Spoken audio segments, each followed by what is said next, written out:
the Auburn Blitz Podcast, your direct source for all Auburn all the time with Brett Pritchard, Faith Richardson, and Randy Lee.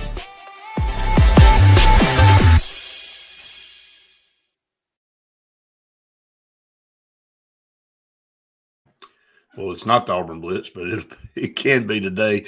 It's Saturday Sports Countdown, and we'll start here in about 4 minutes as we get ready for TV to join us at 7 o'clock. We're glad everybody tunes us in. It's been a minute on Saturday here for all of us. Been a little busy, been all over the place. All of us have had a ton going on. Luckily, we've had some really good shows that we've been able to show on Saturday. Yeah, we'll have Luke maybe join us for a few minutes anyway today. He's got some stuff going on again today. I told him, I said, man, your schedule might be close to one of the worst that I've ever been around in my life, ever. He's got his hands full. They've got, I tell people that don't know him all that well that growing up, they've got one of the best businesses, one that I always looked up to. I know you did too, Brett. I mean, it's a business where we grew up that you want to create one like that and say that I did that, and you'd feel pretty good about yourself. Right. So they chase that sucker from morning, noon, and night because, Brett, you own one with me right now. If you don't live it, it'll never get to the place you want it to go. Well, I feel it. You got to live it, and they have for generations Yep. on generations, and so that keeps you as busy as you want. And then he's got kids all over the country, and he's got college students now that he enjoys going and following and keeping up with. And boy, Arizona State's got good news coming up and down the line, don't they? I mean, they do. They picked a great school to go to if you're interested in sports media. Right. But yeah, hopefully we can't let Luke out of it today. He's got to come on today. I've got to ask and make sure he knows Auburn's in the Final Four playing today. Yeah, he's been hiding for a little while, so I don't think he's been okay with not being on lately. And then I think his favorite player on Alabama's team is Mo Diabate, and he's not going to be there anymore because he's in the transfer portal. So if there's one I would pick outside of Nelson that I wanted to go get, it'd be Mo Diabate. That freak show. Yeah. I mean, man, he does. That's right. All the dirty, nasty stuff that you need to get done during the game at like a 3 or a 4. He's that guy, Brett. I hope we go after him as hard as we can go after him because that's a piece that without Chaney, that's a piece Auburn's going to be missing because Chaney's been able to guard a 2-3 all the way to a 4-5. That's a valuable human on your team. Yeah, I think he's going to be a highly sought after guy, no doubt. It'd be interesting to see. Auburn's already picked up, a couple of really good players, and it looks like Flory Badunga will be the next domino to fall. Which again, once again, here comes another. Starting to look at an Auburn team that's going to be really, really good again next year with all the pieces that are coming in. And, you got Caden Magwood. I think he's going to be a phenomenal guard. So, lot going on. So let me throw this in there. We got about 30 seconds before we have to get started and let the intro get rolling. So maybe you can bring that up on the opposite side, but keep my thought process on this, man. When you go and recruit a 10th, 11th, and 12th grader now, you may not get them for that freshman year. Yeah, but you better put a good product in front of them because you may get them like Walker Kessler their sophomore and junior year. This may be Flory Badunga again. That's what I'm saying. I mean, right. If you finish second, it doesn't mean you finish second for all 4 years. Right, no doubt. I think we're about ready to get started. All right, we got 30 seconds, everybody, and then TV will join us.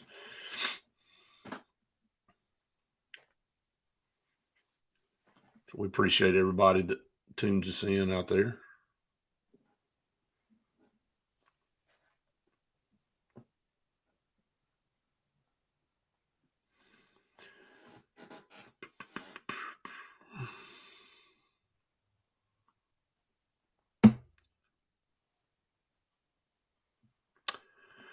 Good morning, everybody, and welcome into the Sports Split Saturday Sports Countdown presented by JR Sports Bar and Grill and Sunshine Heating and Air. Brett and Randy here with you for a couple hours to get your Saturday morning started, and we appreciate all of you out there very much for being with us and being part of the program. And got a action-packed 2 hours ahead of things to talk about. Obviously, top of the mind for me and Randy, as we both have Auburn shirts on this morning, is the Final Four. And so, again, doesn't happen very often, but it has for Auburn lately. I mean, I guess they've been twice since 2019 now, and looking forward to seeing how that game's going to play out with Florida today. We'll see. We'll talk about that one a pretty good bit. We're going to talk about some local stuff here as well, and some news around college basketball with transfer portal and coaches moving and all kind of different stuff. There's a lot of different places that we could start this morning, but just to intro this in, Auburn in the Final Four here this afternoon against Florida, and will be a great matchup. Oh, it will. We had a tough first matchup at Neville Arena against Florida. I told you I turn on every field light or gym light from here to Timbuktu, and I was actually, I think, down in Florida when we played Florida at a soccer tournament, and so I was kind of tuning in and out. But the one takeaway that I had of that ball game is we were never really in it. You know, we let their guards get off. We let them get a lot of open shots, Brett, and we didn't take advantage of the physicality that we brought down in the post. I mean, they're long, but I think that you can bully them around a little bit, and we saw Texas Tech almost pull that off, Brett. So I hope we take that blueprint into the ball game. This hasn't been a Florida team that has run roughshod through this NCAA tournament. They've been up against it the last couple of games. So they're a team that I think we got a great chance against. I love the emotional standpoint of where we stand with this team right now. I think our confidence levels may be back to where we saw it earlier in the year, and that'll transition over to really great basketball. You know, you just want to get here. It's wonderful to be here, but when you get here, you want to put your best foot forward. And do you feel that way, Brett? I really feel like we're moving in a positive direction. We'll get our best Auburn today. I think so. I mean, you know, I think they know, and everybody knows that when you get to this point, there's nothing left. You've made it to the very end. I mean, that's the saying that, you know, the NCAA has been riding forever. The road ends here, and it does. So you've survived all of this, and I guess that's the way I look at it, because you've been number one for majority of the year. A lot of expectations around the team, and most everybody just kind of, I said this on the podcast this week, I hate to diminish what we've done, but it's like a relief that you made it to the Final Four, that you didn't disappoint, and that you didn't fall short of expectations. I think it was fully expected by most fans and people around the country that Auburn, being as dominant as it was all year, that anything short of a Final Four maybe would have been a disappointment. I know we said, look, making the second weekend's huge, and we finally got back over that hump, but this was a destined Final Four team. And for the first time that I can ever remember, the best four teams in college basketball made it to the Final Four. I mean, you don't look down and see four number one seeds hardly ever. I think it's only happened one time ever outside of this year. So you don't get four. No, everybody doesn't survive their road. I mean, somebody usually gets, you know, knocked off. Maybe two number ones get knocked off. But these are the four best teams in college basketball. And I really, truly believe that. You look at their records. They all played either 38 or 37 games this year. I mean, 34 wins, 32 wins, 35 wins. Different schedules. Auburn played the toughest schedule of any of those four, and Auburn's played these other three teams. So, man, it's going to be wild. It sucks for three of these teams to go home without hardware, because in any given year, these teams would probably be like a UConn last year. UConn was just head and shoulders above everybody else last year. Now we got four teams that I think probably could be head and shoulders above everybody else this year. You know, from a competition standpoint, I'm hopeful that we bring what we saw in Maui to this final weekend. Right. I think if Auburn brings that competitive spirit and team morale that we saw in Maui, that we got a great opportunity to win a national championship, and that's all that you can ask for. I thought coming into the tournament, and I picked, I'm not sad to say it, that Randy Lee, by the way, on the opposite side that you got in first place with you in the bracket is my father. Okay. That is not me. I picked Florida to win the national championship on the other side. Now, I think I'm right there on the other one. There's two brackets that we have out there going. And but I picked Florida, and I picked Auburn to make it to this stage. Now, I think Auburn's playing better than I expected. And I think Auburn, I don't think we played our ceiling game in this tournament yet. So I'm way more confident coming into this ball game than I was coming into the tournament because I saw what I saw in the SEC tournament. Florida was by far and away the best team in that tournament. And Auburn, with our injuries and just from an emotional standpoint, it didn't look like we were in it as much as we were with that Maui. But if we get the Auburn version of Maui and that invitational championship that we had, watch out. And look, I'm all about losing this bracket, by the way. Brett can vouch for me. How long does it take me to pick my bracket, Brett? About 5 minutes, maybe. Maybe 5. I just go down there and pick some stuff. Just pick some stuff and not worry about it.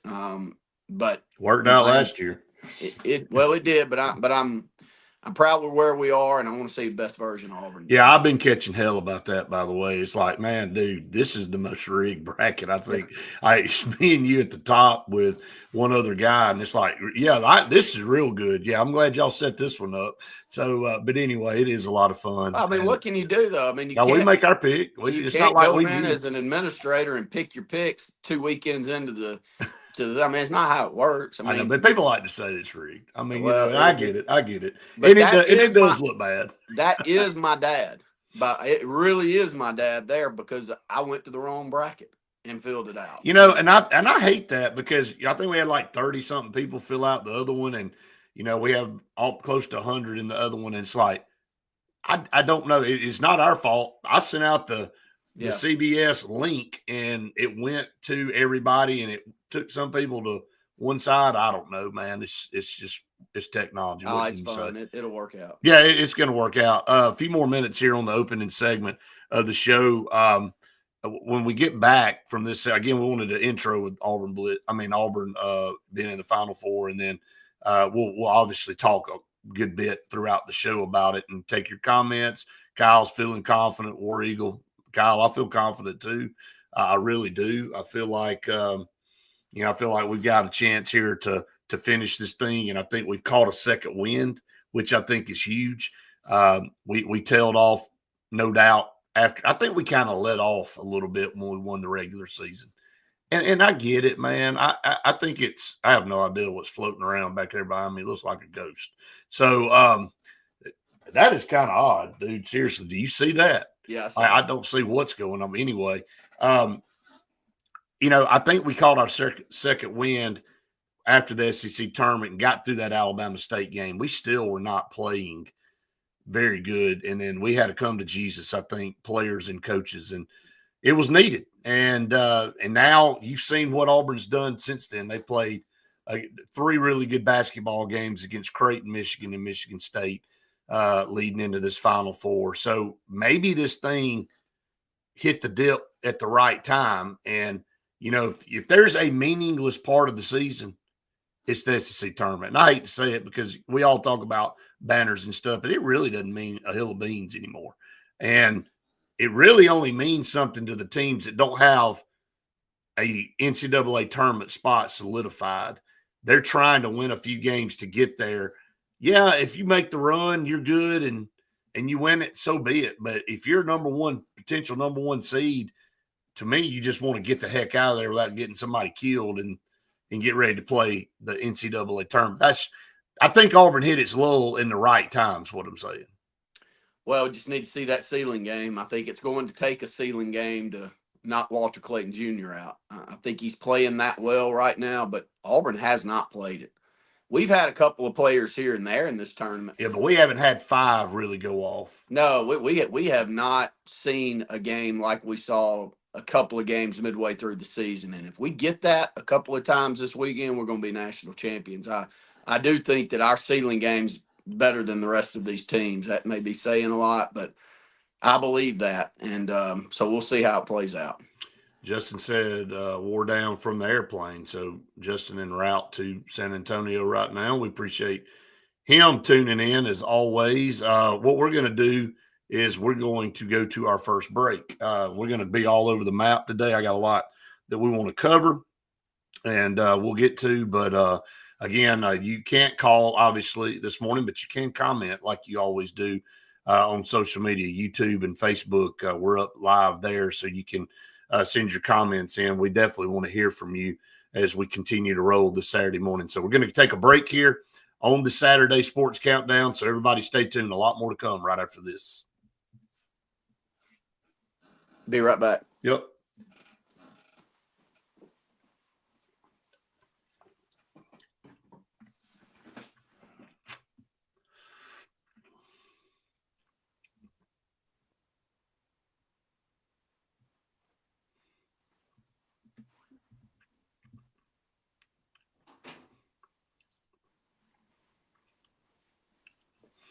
I have no idea what was floating behind me. I don't know either. I don't know. Dude, that was the weirdest thing I've ever seen. I couldn't see it. Rent or just I don't know, man. It's like, what in the world happened? So, nice for the Braves. That is we'll talk about Auburn baseball here. That's the worst team I think I've ever seen. Good Lord. Who, the Braves? Yes. Their team batting average is just god awful, dude. I mean, it's like one of the most atrocious things I've ever seen in my life. I don't know how you can be that bad. They literally look like the bad news Bears against L.A. the other night, throwing the ball into the outfield and falling down. And, I mean, it was terrible. Terrible. Auburn baseball, man, what a huge – I mean, to come out against Alabama and run rule them in the first game, this is a good Alabama team in baseball this year. Go get that next one today. That way you got the series in hand. We need series. Right. And we've won 2 series. We lost to Georgia. So we come back today, hopefully, and talk to George, the SID at Auburn baseball. And he's like, man, he said, with the Final Four, we would have loved to bump this pitch time up, but that's going to be on SEC Network. So he said we didn't really have a lot of control over moving the pitch time up. But he said hopefully, everybody will be at the watch party at Neville, will come over to the game afterwards. And it'll be close. I mean, game starts at 5:09, and then baseball will start at 7. So it's not going to be a lot of carryover. Luke, welcome in from the lounge, it looks like. just coming in, just lounging and thinking about what a wonderful day I'm going to have again. I was going to say, can you come over just a little bit? I like half your face. Well, I've been relegated to I have an office upstairs, which is essentially Cinderella's broom closet that I turned into a little podcasting place. You've been run out of that place. I can do podcasts. I can do this. And I was told this morning that, well, you can't do that because Sela's asleep up there and she'll hear you. So now I've just gone downstairs. I guess pretty soon I'm going to have to go over to the Best Western and do this. I've moved into this house so much I can't even be in it. Last night I was gotten on to because every time you sit on the couch, there's like a little thing. There's a little indention in the cushion. Well, I'm 6'5", 250. I mean, what do you want me to do? I mean, I guess I can just do some sit-ups. I don't know. All right, we got 5 seconds. Sorry. All right, welcome back everyone to the Saturday Sports Countdown presented by JR Sports Bar and Grill and Sunshine Heating and Air. Glad to have Luke join us now. And Luke from parts unknown, I guess. I mean, another room. How many rooms do you have in that house? Oh, we got a bunch. I can't tell you. You just can't go to any of them. The only one I can be down here is the basement, which the basement is nice. Randy's been in it, but it's got a concrete floor, and I'm just down here. The last time you were down there, you pulled out this big blanket. I was like, what? Yeah, I know. I needed it. Freezing to death down there. So, well, we're glad that you joined us, Luke. I mean, look, from another perspective, obviously, we kind of started with Auburn in the Final Four and these 4 teams. And I think I saw Justin said you got Beard Eve's curtain behind. I wondered where that memorial curtain behind me. Yes, that's exactly right. Just your thoughts. I mean, I think I read where you said something, or maybe watched where you said something earlier that you truly believed. The 4 best teams in the country ended up making it to San Antonio. Yeah, I do believe it is the 4 best teams in the country. It doesn't mean that they can't be beaten. I mean, obviously they've all been beaten by somebody. But I do think from this year, these are the 4 best teams. For me, as much as I don't want Auburn in there, I also say, hey, it's good for the SEC to. I'm just glad Danny Cannell can't go. See, I told you they weren't that good because we got 2 of the Final 4. We had 7 of the Sweet 16. What do we have? 7 of the That's Sweet right, 16? 7 of 16. 4 of the 8 or something like that. I'm just glad 14 of 16 teams made it. And so I'm happy for the SEC that we obliterated the record. I mean, I think we all at heart are SEC guys, even if we don't want our rivals to succeed. We take a little solace in that. But I think these are the 4 best teams. I think that's what Final Four should be. I've gone on, different shows, different podcasts and said, hey, isn't this better? I mean, who the heck wants Illinois State or some nun you've never heard of before yesterday to be the focal point of a Final Four for a team that is going to be just totally smoked the first time we get a chance? The Final Four should be the best of the best. It's not time to have any more teams that just, the little engine that could. I don't want any more engines that could. We had that last year too with NC State, and everybody thought, oh, it's just so neat. And I'm not trying to disparage NC State necessarily, but they shouldn't even been in the tournament. The only reason they were in the tournament is because they got hot during the ACC tournament, and then they got hot during the NCAAs. And I just don't like that. They were a 12 or 11 seed or something, and I just personally don't like that. I would rather it be higher seeds. And now, if this Final Four were made up of all 2 seeds, I think it'd be a great Final Four too. I mean, you'd have Bama, Tennessee, Michigan State, and St. John's. That's pretty salty. It's a different look than this one, but it's still good. Even all 3s I could live with. But when you start getting into teams that are like the 11 seed and they had to, go through all these various challenges, like somebody on Survivor to even get the opportunity to play in it, I think that sucks. So having all 1 seeds is my dream Final Four. Even if Auburn happens to be one of them, so be it. I'm just saying, I feel validated because the ratings have proven me right.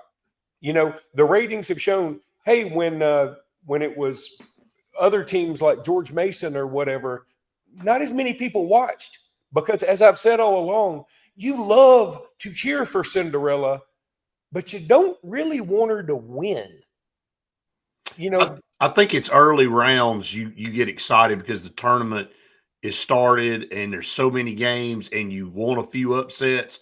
But if you have too many upsets, like you said, you look up and the Sweet 16's got 4. It's got Florida Gulf Coast and George Mason and somebody else in there, and you're like, well, it's kind of time for them to kind of bow on out. And then, then when you get down to the Elite 8 and Final Four, and there's 1 or 2 not so prominent named, programs in there, it does take a little.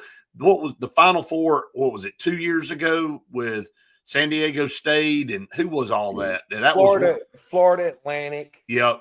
UConn and sweet Jesus, I can't even remember. It was 3. I think it was 3 out of the 4. It was kind of like, well, I'll look it up. Yeah, but that's kind of the case, and I get it. I mean, the magic of the March tournament is the upsets and things like that. And look, it was about as chalk this year as it's ever been. Oh, Miami and Florida. Miami, yeah, okay. Listen, this is what you had 2 years ago, Brett.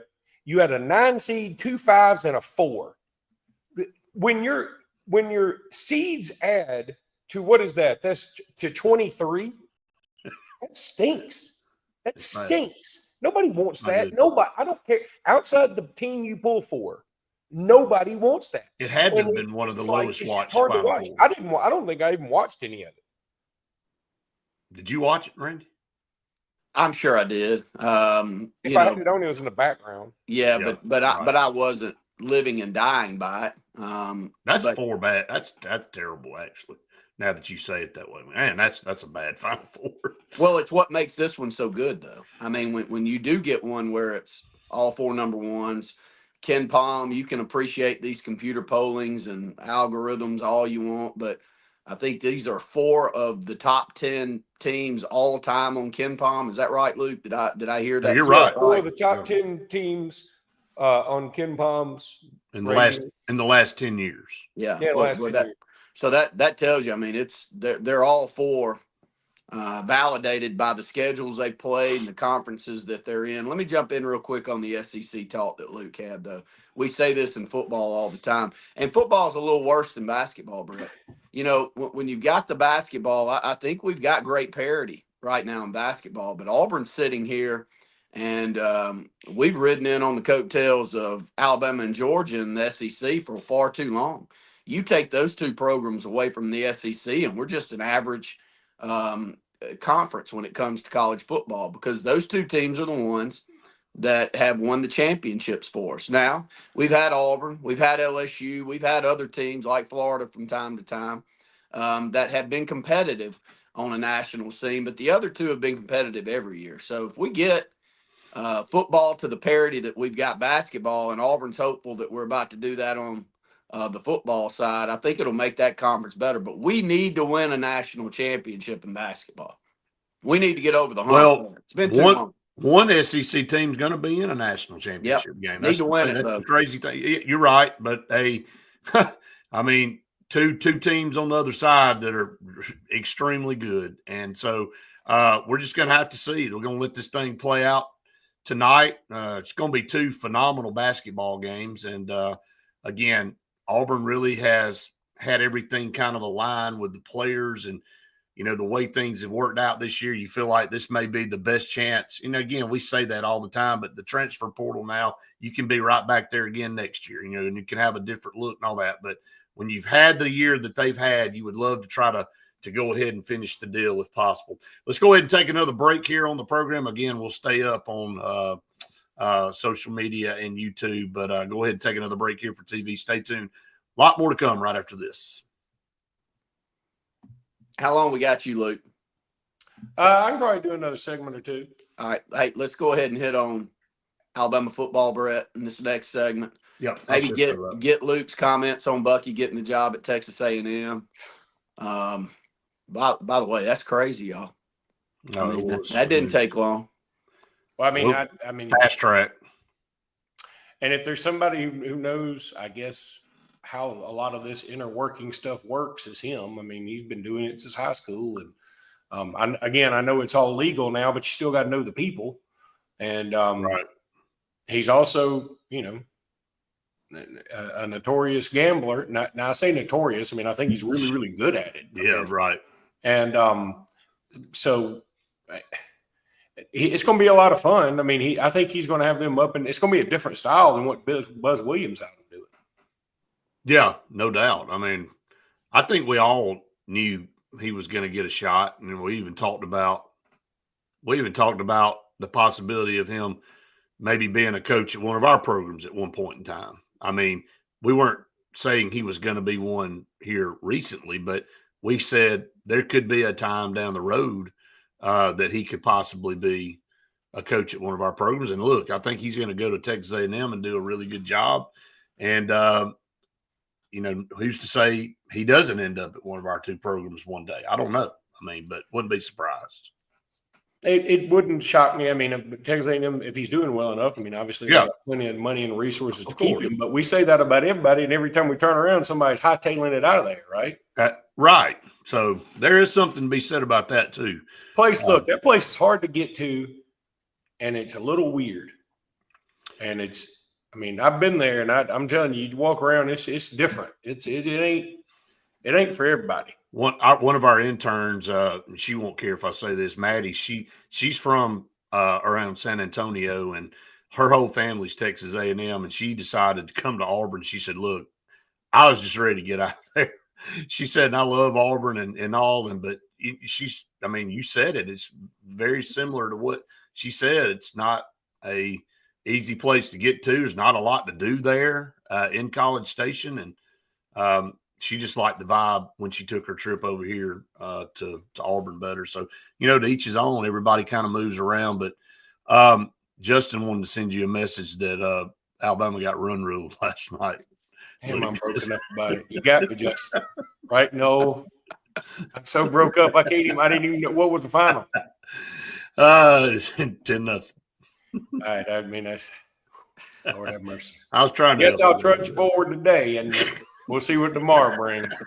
But you're as equally upset about that as the Braves being the worst team in baseball. Yeah, and look, if sacrificing a run rule loss to Auburn means the Braves stink all year, I'll do that. I'll do that for the whole season. You ain't gonna have to sacrifice much because they got that taken care of. All right, here we go. Got 5. Let me jump in on a baseball comment with Austin after this. All right.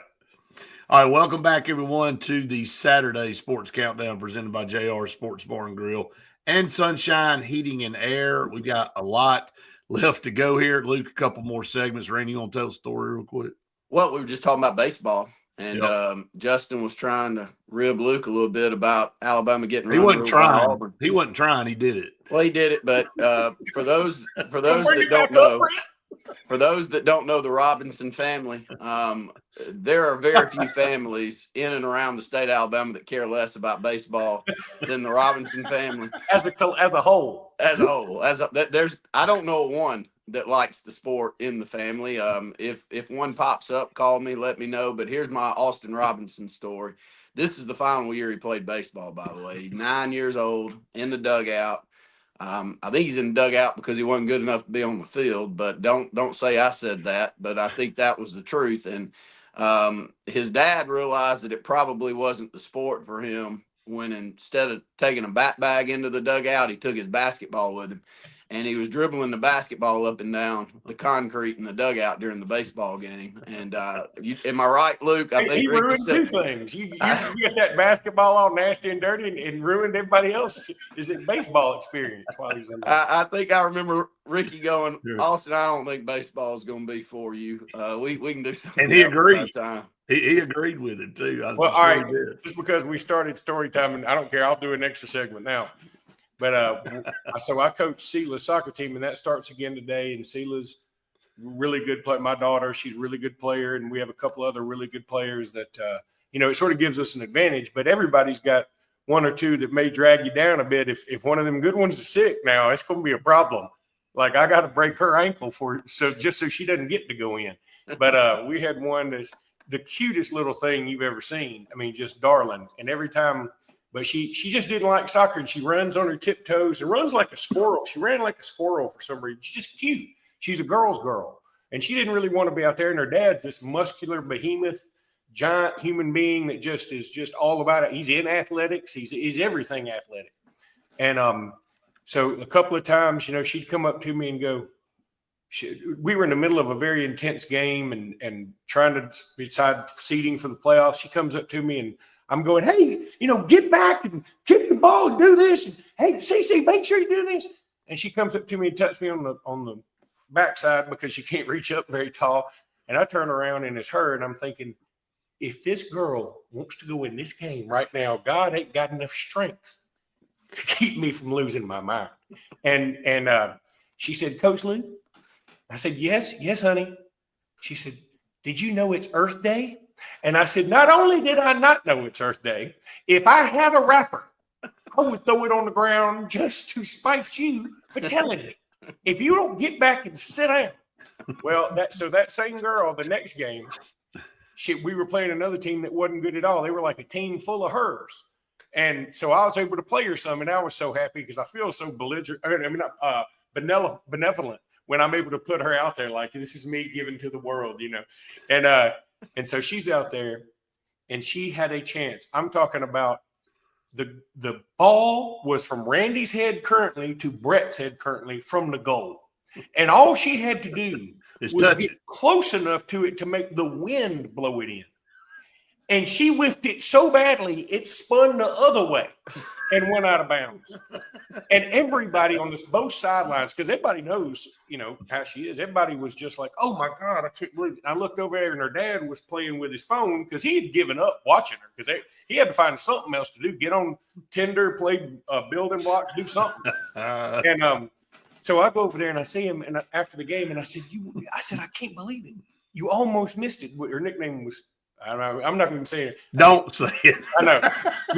Pat McAfee, don't say it. I said, your daughter almost scored. He said, oh, you ain't got to tell me. He said, everybody's already told me I missed it. My wife, who took our son to the bathroom, she came back and said, I can't believe you missed it. Everybody's already gotten on my butt. And I'm the only one whose daughter brought a volleyball to the soccer game. And he pulled up a volleyball. And he said, so in my defense, when you bring the wrong ball to the sport you're playing, I don't have to watch. And I was like, you got a point. Okay. Well, that was Austin. So there we went on a 10-minute tirade on baseball. So nobody pick at Luke about Alabama losing in baseball. He could care less. Doesn't really care. Doesn't really care until Alabama's good. Then he'll start telling us how Omaha, I'll go. I was gonna say, yeah. I'm gonna now, if y'all a 10-run us last night, you'd be like, "Hey guys, y'all want to start with baseball today?"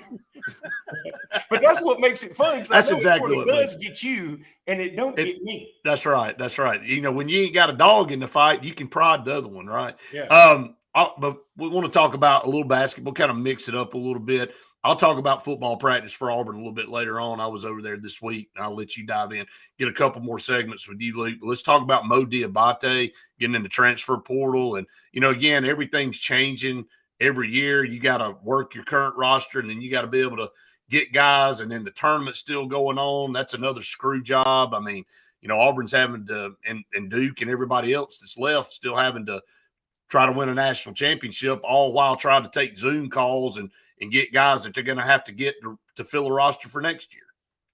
Yeah, I mean, look. So stupid. I've talked about this on Tuesday, on Wednesday, on the radio, on the podcast. Yesterday, I went off on the thing because Mo Diabate's in the transfer portal for Alabama. And I do know a little bit about that story. They agreed upon an NIL number. And then apparently Mo got another offer from somewhere else, and Mo comes back to the Alabama staff, allegedly, and they renegotiate again, like, all right, we'll pay you a little more, and we want to keep you. We want to keep Mo Diabate. He's a good player. And then I think he gets another offer, and then finally we're like, hey, more power to you. Not mad at him. You just quit coming back. You have to manage your roster. And so I'm like, look, I understand that there are probably people out there going, hey, kids, go chase that bag. I totally understand that. There are the people that are like, hey, if you were just a regular student at Alabama or Auburn, and if you want to go to South Alabama or to UAB and then go to Timbuktu A&M the next year, you can do it. I totally get that too. But my question is, do y'all like this? It is the same question I'm asking people when it's a 2-5 seeds, a 4 and a 9 in the Final Four. Do y'all like this? Because the ratings say you don't. And so I'm saying, does everybody like – Let me give you another story. Meechie Johnson. I know y'all probably heard me talk about it. Meechie Johnson, 2 years at Ohio State, transfers to South Carolina. That's great, right? 2 years at South Carolina. Okay. Then he transfers back to Ohio State. Okay. Now he's transferred back to South Carolina. It's ridiculous. Again, on the surface, I mean, I bet you there's some regular student out there that's done something like it. But tell me this is good for anybody, including Meechie Johnson. Because what I would say to him is, Meechie, you're dating 2 deranged girlfriends, and you're in 2 toxic relationships, and you just keep bouncing back and forth, hoping you can change one of them. And it ain't worth it. You need to go find a place you love, or stick with one and try and work on that one, or something. And Meechie may say, Luke, I'm getting my check where I want to get my check, and it's none of your dang business.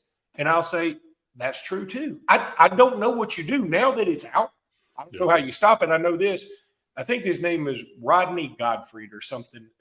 He was at Clemson when Alabama played Clemson for the Elite Eight last year. Then he goes to Georgia. Now he's transferring back to Clemson. Ryland Griffin was at Alabama, loved Alabama. Everybody loved him. Ryland Griffin was Mo Diabate before Mo Diabate.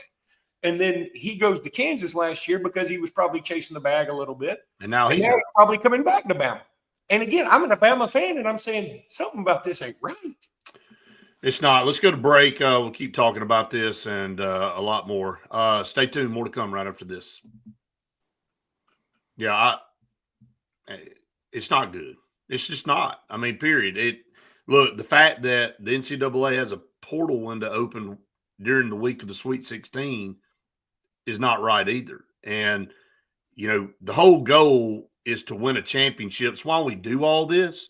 But if you're having to cater to players and work a roster all while you're trying to do that, doesn't it defeat the purpose? Well, we have quit with it really did used to be. I think championships used to be allowed to be celebrated longer. Now, some of the fans, and again, if you're an Auburn fan and you've never won one before and you win this, you'll celebrate it. You'll wear all the T-shirts. I mean, I still see people with, hey, Nick got a second T-shirt, so maybe I'm wrong. But I'm saying that we used to have a championship, and then that was allowed to breathe and enjoy. Well, as soon as if Auburn or Florida or Duke or Houston cuts down the Nets Monday night, the first article will be, hey, look at this great team. The second article on ESPN, who's going to do it next year? Because we don't have time to enjoy it, Yeah, the confetti won't have hit the floor in the Alamo Dome, and this everybody is the same thing. The portals, we're already talking. We are more discussing who's in the portal, who can go get who in the portal, what's going to happen in the portal, than we are discussing the 4 teams playing for a title. Is wrong. And that's my whole point. Why do you even do this then? If that's all you're going to do is concentrate on the players, if the championships don't mean anything, why do you play? I think what are you playing for? The NCAA is doing it out of spite. They're like, all right, y'all wanted freedom. Here's all the freedom in the world. Because I just think that's how petty they are.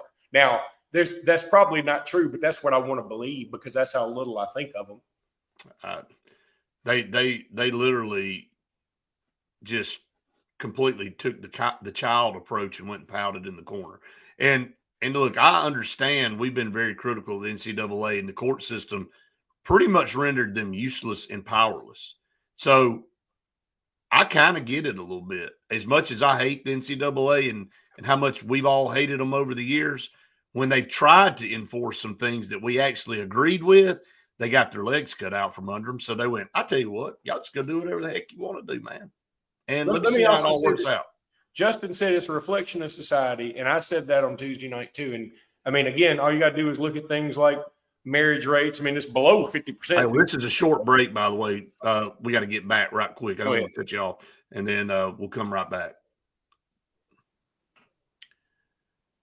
Welcome back, everyone, to the Saturday Sports Countdown presented by JR Sports Bar and Grill and Sunshine Heat and Air. We were kind of carrying over the conversation about the transfer portal and all that. I'll let you finish your thought, Luke. Well, Justin Clayton mentioned something that I've been saying a little bit. He said it's a reflection on society. And, the marriage rate, success rate is less than 50%. I have family members that have been married to somebody, divorced them, remarried them, divorced them again. Then the transfer portal. They've transferred portal. We've transferred portal marriage. And as my parents say now, again, my parents said this for my age group too, so it may not be totally fair, even though I think it was a little different. My parents were talking about some of their grandchildren, my children, what I'm talking about. And, it's like nobody really dates anymore. Nobody wants to be committed to anything anymore. Because once you're committed, it's sort of like commitment seems like a bad thing now. Like if you're committed, then you can't, you feel limited. Everybody wants to feel like you're restricted. But the point of being committed is, hey, you're going to be here through thick and thin. You're going to be here through the rough times. And then because you struggle on the front end, there'll be some good times. It's sort of like the stock market right now, where I know it's tanked the last few days. And I'm as worried as anybody. I got stuff tied up in it. I've spent a lot of time. I got a lot of retirement in there. But if your goal is, and Warren Buffett has even said this, if you're just going to watch this thing day to day, you're going to drive yourself nuts. So what you do is you get in it, and then about, once a month, once a week, once a quarter, pick a time, you check it, and you hope it's a little bit higher. And history has shown us it will be. There'll be some rough times, just like in marriage, there'll be rough times, just like in dating, there'll be rough times, just like if you commit to a school and play football, there'll be rough times. But those times make you better. But Luke, that's what we've all been talking about. It's what I said over a year ago when we were discussing all this. We've created this monster of saying, "Oh, let the players do all this stuff and let them go wherever they want to go." And we live in a free enterprise. Let them. Why can't they go out and get the max number? Because you're not teaching them anything about what it's like to grow up in society and go through some. When it gets a little bit tough, they want to take their ball and run somewhere else. You're not teaching them any type of morals and ethics of what it's like to be a good person. And what you're doing is you're setting them up to be a failure. Because Brett, things don't work like that in the real world. Brett, think about it this way. I always said this. When I was talking about low seeds getting in the NCAA tournament or bad teams getting in the NCAA tournament because they won their conference tournament, my analogy was always, well, who do you want to be your financial advisor? Do you want somebody who has gone to business school, gotten an MBA, then they've learned the market, they've learned about bonds, they've learned about all real estate, they know where you put things? Or do you want the guy who also has $10 million, but he did it by winning the lottery? And I look at it this way too. This is y'all, and this is no offense. I'm not trying to disparage anybody who's gone this route. I know some people need to and whatever. I'm not trying to make a huge statement here. I'm just saying I look at and see all these people that I know used to be a little bit around the midsection. And now they're taking these various things that you just take an injection and all of a sudden you're never hungry anymore. Next time they look like a twig. And I'm like, what happened? You must be working your tail off. No, I took about one shot. Next thing I know, I'm over here on Beverly Hills, Real Wives of Beverly Hills. And part of me is going, when I was a kid, I saw this movie I think it was called The Goo. And it was this stuff they found in Alaska somewhere doing some oil drilling and drilling, and somebody ate some of it and said, this is the most delicious stuff I ever had. And everybody was feeling good and doing great. But at the end, the goo turned everybody into a big pile of goo. It was some kind of alien thing. I don't want to take a shot because I don't want to become the goo. I need to lose a few pounds myself, but I would hope, and I haven't yet, I hope I can get there, that I will go to the gym and actually do something to lose something. That's the feeling of accomplishment. I'm not going to feel like accomplished if I just get a shot and the next day I've lost 22 pounds. Well, everybody wants to look like a model and eat whatever the hell they want to eat. I know. And so you know what? They get a shot in their rear end or wherever it goes. I don't know. And you cut a corner. That's what we're teaching. And John just comes in and says, no learning about life's ups and downs or consequences. I mean, if everything is handed to you all the time on a silver platter, and then all of a sudden that platter's taken away from you when you leave that program, like, look, I know for 100% fact, because we had some people tell us that former Auburn and Alabama players, when they got out of the programs, not that they didn't care about them anymore, but when they're not giving to that program anymore, they got to move on to the next guys. So if they didn't make it in the pros, they're out here with whatever skills they've garnered at that point. And if they're getting all this money and stuff, and all of a sudden that's cut off to a drip, what are they going to do? Because they're used to a lifestyle now. And now they don't have that lifestyle or the means to keep that lifestyle going. And I'm not just isolating Auburn and Alabama. This is for Ohio State and every other college program that pays this. You are setting these kids up for massive failure, man. And they're going to resort, just like anybody else in desperate times, to try to keep that lifestyle going. And we all know what that means. I don't have to interpret that for anybody. Let me jump in. How much time do I have, Brett? About 4 minutes. I'm going to take these 4 minutes to ask Luke a couple of questions on Alabama that I've got. Is Ty Simpson the quarterback? I mean, does Alabama feel real good about how's his play been, and why is that? I think he was more settled in than I thought he was. Alabama's practices have been very odd this year in terms of, we had a week of practice, then a spring break, then 2 practices. Now we're back at practice. I mean, it's sort of like, how can you even garner a whole lot of info, right? But I do know some folks that were able to go to the practice yesterday. Ty Simpson is 100% the guy. And I'm okay with it. I've been saying I like Ty Simpson. I started, and I still do drink the Keelan Russell Kool-Aid. I mean, some people said, look, Keelan Russell's a dude now. You can see when he comes out there is an aura about him. But for now, it is Ty Simpson's team. And he had a nice long touchdown pass to Isaiah Horton yesterday. He had some other really nice passes. I don't think he had any. Nobody mentioned his interceptions. I know Austin Mack had a couple of picks yesterday and didn't look great at times. But I think it is Ty Simpson's. And here's another thing. And this on the surface probably shouldn't mean a ton, but I think it does when you're looking for anything to mean something. Isaiah Horton did an interview with Roger Hoover and said, look, one of the main reasons I came to Alabama is because Ty Simpson, I think he's going to be the guy. And I played 7-on-7 with Ty Simpson back in Tennessee. And I just think he's great. I liked him as a teammate back then, and I have the opportunity to come here now, and that was one of the things that put Alabama over the top for me. And Isaiah Horton has gotten the reputation right now. He ain't going to be receiver one. That's Ryan Williams. We all know that. But he could be 1B or 1C. I think Jeremy Bernard's going to be up there too. Jeremy Bernard's very good. But Isaiah Horton is going to be a starter. And so to come in as transfer and automatically be a starter on a team that's got some good wide receivers, that says a lot. He's going to be a starter. So I think if he comes in and says something like that, it's not like it's falling on deaf ears. Nate Oates, Luke, is Nate Oates happy at Alabama, or why does his name every time a job comes up, is he the first one to be brought up? Is it just because he's from up north, and when a school up north is looking for a coach, Nate Oates is just easily thought of as a good fit for that?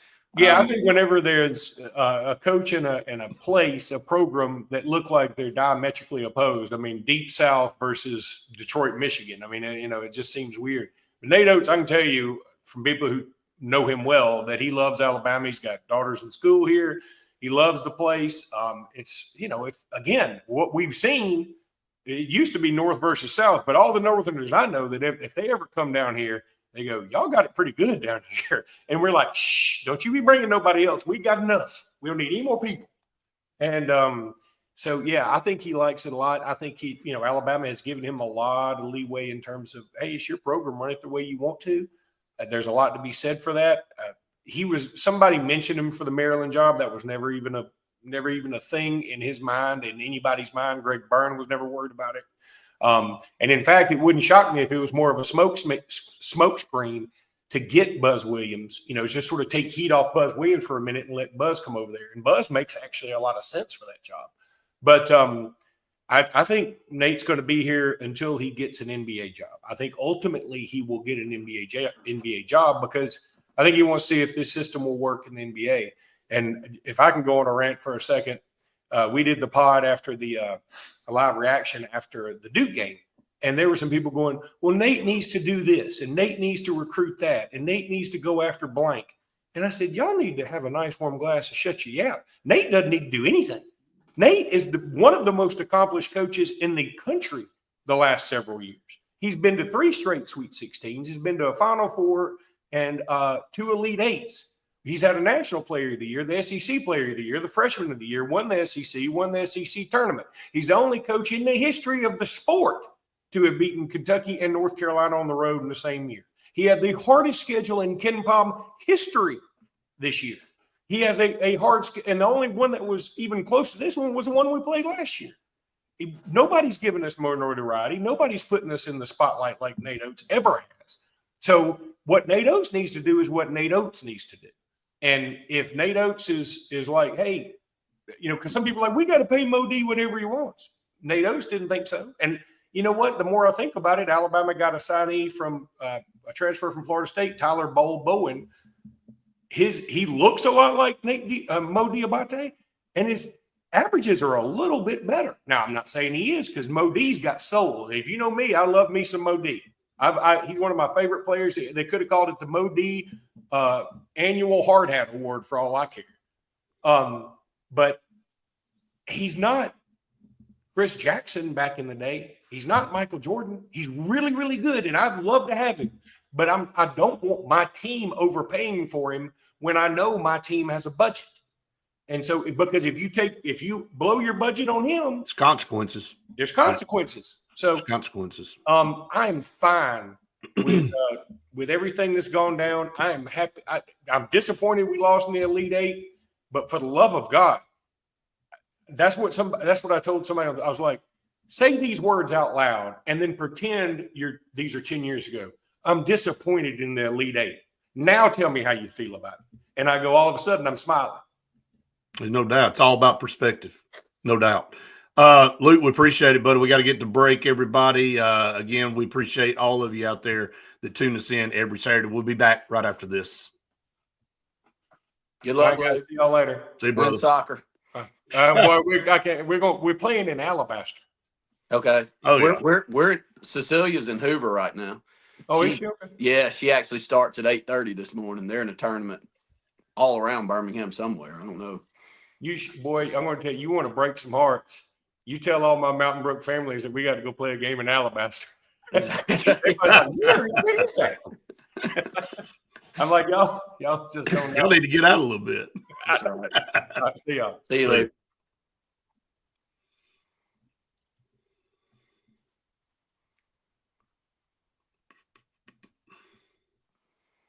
I never thought Ryland Griffin should have left Alabama anyway. I mean, it's there's some guys that just fit certain systems. You know, until some of these kids step up and start saying, you know what, maybe this ain't the best thing in the world for all of us. Yeah. That when we're in the moment, we think it is. I mean, it's the same with recruiting, getting snatched. It's clear as a bell. Walker Kessler got enticed when he went to North Carolina, and he made a knee-jerk reaction because Bruce Pearl was in shock when he called him. He thought he was pranking him, and he said, "No, Coach, I'm serious. I'm coming to North Carolina," and it killed Bruce Pearl.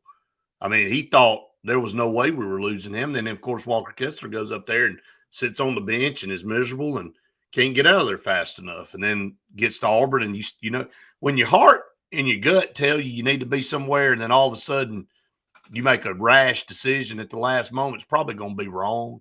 And so whether it's recruiting or if you love where you are and you chase a dollar, you know, a little bit more money to go to another program, you're probably going to get the consequences you think deep down inside you're going to get, and it ain't good.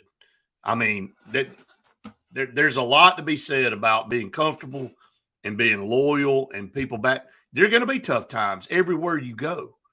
There is no optimal place where it's utopia all the time. So you got to learn to fight through some things, man, and you're going to be some competition. And, you know, it's like the portal and the quarterback situation for every team now. Every team has this issue. And if you're going to have to rebuild your quarterback room every year because NIL and portal situations, I don't know how you ever get consistent, man. I don't. It makes it so tough, and it's such a crapshoot. I mean, both Auburn starting quarterbacks ain't even been there but a few months. I mean, you're trying to make a decision on what you're going to do going into the season off guys that you've never really watched. I mean, you've recruited them.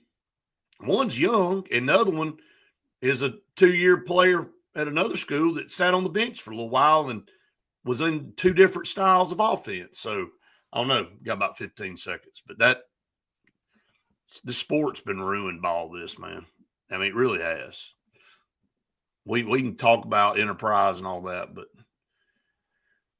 all right, welcome back, everyone, to the Saturday Sports Countdown presented by JR Sports Bar and Grill and Sunshine Heating and Air. Last segment here in hour number 1. We're kind of all over the map. I'll wait till hour number 2 to talk about Auburn football.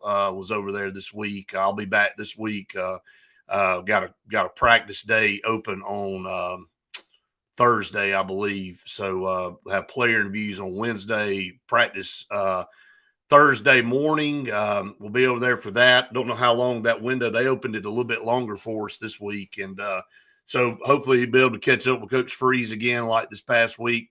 I do want to talk about something local here, Randy, to close out this first segment here on the Saturday Sports Countdown. For all of you know, Randy and I do Benjamin Russell football and have been doing that for 25 years plus now moving forward, and going to have a good football team this year. And enhancements to the stadium, the Jumbotron, I'm proud to say, as a board member here, was approved, and the bid was done, and that's going to be going up, and a lot of excitement. And the local paper put out a story on that, and 90%, I'll say, maybe even higher, just excited, because it enhances the experience. And you and I have been all over the state, and we see these facilities, and we're blessed here to have one of the best facilities in this entire Southeast, not just Alabama, but Southeast. you don't build stadiums like this anymore, concrete and steel, and it's just a pretty setting where it's built and everything can go around it. But now you have this jumbotron. But there's always naysayers and negative people. And I read some of the comments, and it's just some people just refuse to be happy and celebrate progress. I mean, that's the truth, and it wears you down. And for somebody to say, well, man, we're gonna have this jumbotron, but I sure hope they temper the music down. That stuff too loud.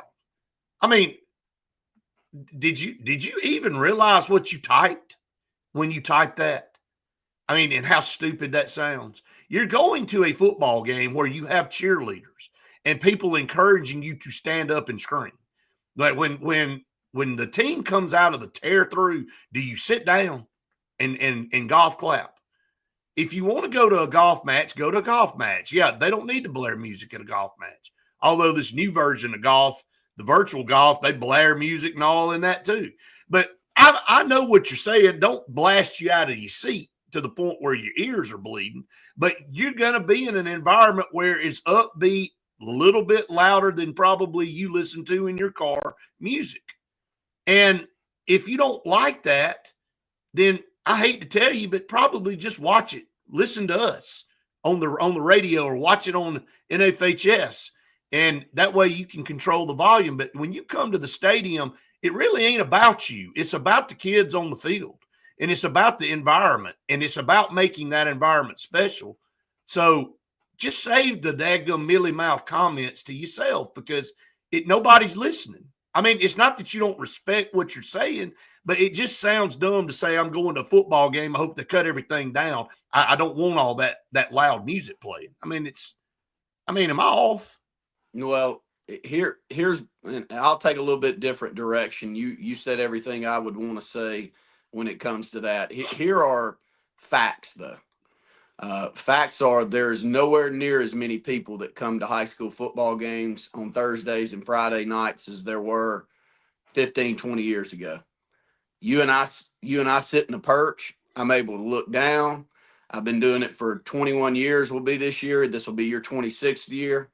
I've only missed a handful of games over those 21 years, so I feel like I've seen and know what goes on not only in our stadium, but in all other stadiums. And Brett, tell me, the attendance to high school sporting events is down tremendously. It is. There's so many other options. Look, that's not a knock on our school system. It's not a knock on our community. I think we still travel better than 99.9% of the high schools here in this state. We've got a rabid fan base, and we've got alumni that are, look, like it or not, we've got alumni spread out all over the state of Alabama because we've lost so much industry in Elliott City that they didn't have something to come back to. So they're spread out all over Alabama, but they love Benjamin Russell, and you'll see them show up, and they seem to find us everywhere that we go, Brett, in their maroon. You know, they may be in a different part of the state, but they're wearing their maroon there. I mean, it's not like they've lost love for their community and the high school they went to. That's not the case at all. They just had to move around for a job. But my point is this. You've got to create an entertainment value that's not just the product out there on the field. Everything around it's got to be great, too. The band programs have diminished tremendously around the state. I'm not just talking about ours. There are band programs that I remember growing up that whole side of the field would be caving in. You know, right. I remember Opelika High School when we used. How many band members did they have back in the day, Brett? They had 300. They had 300. When they would wrap that thing around the field before the game, when we'd be out there warming up, it was unbelievable. And y'all at the time had what, 225? Yeah. So I'm gonna just compare those two programs, and this is two communities that I love as much as any out there. It's Benjamin or Alexander City and Opelika because of the rivalry we've always had. We've got about 75 band members, and I'm guessing I don't know what Opelika's got, but they don't have anywhere near 300. Yeah, right. I'd guess they're at 100 to 150. They're both programs. So why is that? I don't have a perfect answer for that. The administrators, the band directors, the superintendent, I promise you, we've had one of the best band directors in Elliott City you could ever ask for in Dale Bloodworth over the last 20. Do you think he wanted that to diminish down? Heck no.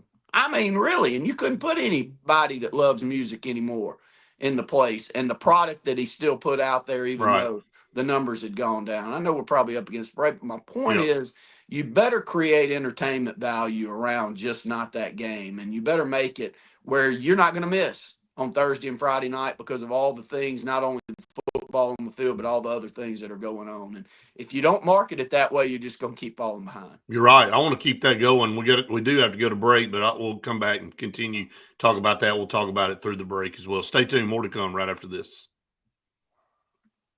But you're right. I mean, times have changed. Things are different, and schedules have changed, and kids are coming and going from school differently now. It's not like when you and I were there, and you were there all day, and you could craft your schedule if you were in the band or you were in athletics that you knew you had to have those periods. And now, kids are doing dual enrollment and, first programs and things like that, where they maybe can't participate because of their schedule and things like that. But bottom line is, it has diminished and there are other options out there, but there's really no excuse. Everybody needs to be involved in something. And the kids nowadays need the support as much as we did when we were all in school, and they want to run out and see a full stadium and feel like they're supported. And we even had some people tell us this, and you may think this is superficial and on the surface and people are shallow, but we had them tell us to our face, Randy, you can vouch for me on what I'm about to say, is they said, I'll probably start coming back to some games when they build that new Jumbotron. We had people tell us to our face because, look, not bragging on you and me, okay? But how many people tell us all the time, man, I sit on my back porch and I tune you guys in, and we love Friday nights. We have 15, 20 people over the house. We're grilling out. We're listening to y'all, watching the game, and we appreciate that. We do. I mean, I personally tell everybody that, that makes us feel good about what we're doing. But, you and I'd also rather see them in the stands. I mean, I'd love for you to bring your earbuds and listen to us if you like listening to us that much. But, but I get it. You just brought it up. I mean, it's about if I can chill and I have friends over and I'm having a few drinks and I got the TV up, the NFHS broadcast, and I'm listening to you guys, they kind of feel like they get the same experience. So now I know when you get in the playoffs, it gets different. People start, those games start meaning a little bit more and things start happening. And your rival games are always going to be full. The Opelikas, the Clay Centrals, the stuff like that. But every school outside of those few rival games, they all struggle attendance-wise. All of them do. They do. It's obvious, and there's a million different reasons why. I'm glad I don't have to be the one. Here's the very frustrating thing about reading social media. If you allow yourself to get into that, I'm not saying I'm perfect. I'm not saying I'm perfect staying away from it, but I'm psychopathic enough for it not to bother me too much. Maybe that's the route, but. The thing that bothers me the most, though, are the people that aren't going to do anything, not a single damn thing, and they'll be the ones asking for a steakhouse to come to the community. I'm like, is there a rule why your ass can't create one? Why don't you go open you up one? 3 seconds, and I'll let you see keep if you going. can make that kind of. I mean, things like that drive me crazy. Welcome back, everyone, to the second hour of the Saturday Sports Countdown presented by JR Sports Bar and Grill and Sunshine Heating and Air. I'll let you keep going.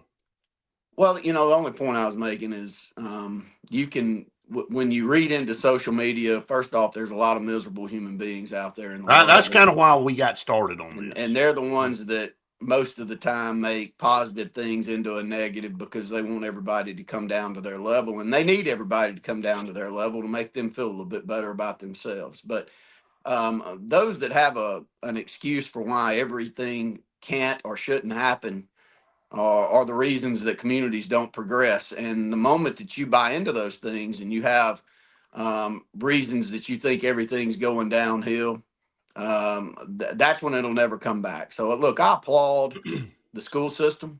You being on the Board of Education, I don't think anybody that watches our program realizes that you're not. I know how much time that you give to that school system for zero Zilch. I don't think you get a bottled water when you go into a Board of Education meeting. Anybody that thinks Brett or any of those guys or women that put their time out there to make these decisions get anything, you haven't been on any. I'm telling you, I'm rolling off some boards right now that, buddy, I haven't gotten as much as a bottled water when I walk through the door for the service that I'm giving. So I promise you, I'm getting no benefit for being in there. You do it because you love it. And I applaud the leadership there in Elliott City for doing what they have. And this new school is going to be, a beacon of hope out there. When you want to bring somebody by and you want to show what your community is doing, where are y'all going to take everybody in Elliott City over the next? You're gonna call Russell Lands and ask them if you can bring them down to one of their wonderful facilities, because they've had unbelievable leadership at Russell Lands over the years, and it's the reason that Lake's thrived the way that it has. And then the next move you're gonna make is you're gonna take them out to this brand new school, and you're gonna show them the Sportplex that was a vision back in the mid '80s. I remember my granddad carried me through there when it was nothing but a dirt road, and he was a massive sports fan and thrilled to death the city of Elliott City was putting up the money and had the vision to put that thing together back then, Brett. So look, just don't pay them any attention. Really, at a certain point, you got to say there's going to be naysayers and they're miserable humans out there. But there's a lot of positive things that are going on. I mean, I think you bring up a good point about people getting in some of these groups on Facebook or whatever, and they know what I'm talking about. You do too, and just constantly just involved in, it doesn't matter what topic it is, got something negative to say about it. And you got to think, man, that's a miserable person. If you spend all your waking moments in a little group chat complaining about every single thing about life and do nothing. Yeah. The thing that offer no solutions. They just complain to complain. They don't hire and employ anybody. They don't create businesses that bring a benefit to the community. They don't show up at Kiwanis Club meetings or any other meetings like that. They don't show up at city council meetings and do all of the complaining that you hear on social media. They'll send you a message on Facebook and tell you how you didn't do it right. Well, it's you can't get caught up in it. And the beautiful thing is, look, there was a vision back in the mid '80s to create, and the reason we got into this is there'll be a new Jumbotron. Which, by the way, y'all, I got a new building in Auburn. I mean, we've got 2 of them going up on Opelika Road in Auburn. We've got them all up and down 280 now. These so-called Jumbotrons are the norm. Go by Russell Marine's location on Highway 280. That's what's deemed a Jumbotron. Right. We're in a new day. And go in the Auburn football facility and look over to the left and see that massive Jumbotron that's on the wall. We're in the digital day and age where it's not what it was 20 years ago. We're not the first to the table here. There are a lot of schools that do this. I think it's probably well past the time that we should have done this. So I applaud those that are looking forward and are getting us into this day and age. And if you do this right, there's money to be made out there too. Tony there's said sponsorships to be had, and so a lot of digital, absolutely, a lot of digital sponsorships that you can roll through, and the video and the highlight reels and things just enhances. That's what you like when you go to these college football games. So it's drifted down to high school. Tony says, may have said this a few weeks ago, but the field at 17 Springs had their grand opening a couple weeks ago for Phase 2 football complex. Very exciting times for the city of Millbrook. I mean, why wouldn't you be? That place is awesome. I mean, we remember the plans that came out about that and how nice that was going to be, and they're in Phase 2 now. And so just going to be a facility that rivals everybody's. Hey, I walked into work on Monday this week, and Henry Russell, the first thing Henry told me, Brett, was, boy, you got to go see this thing at Millbrook, because he was over there with his grandson. They had a travel tournament over there that he was over at. He couldn't believe how nice this. Look, it's vision, man. It's having a little foresight to try to get into the tourism business, and Millbrook's in a perfect location, by the way, to embrace that. Because there are some nice facilities on our side of the state, but I don't think there are any on this side of the state that are anywhere near what they've got now, Brett. Am I wrong? No, you're They're right. going to have there's a lot of them in the north.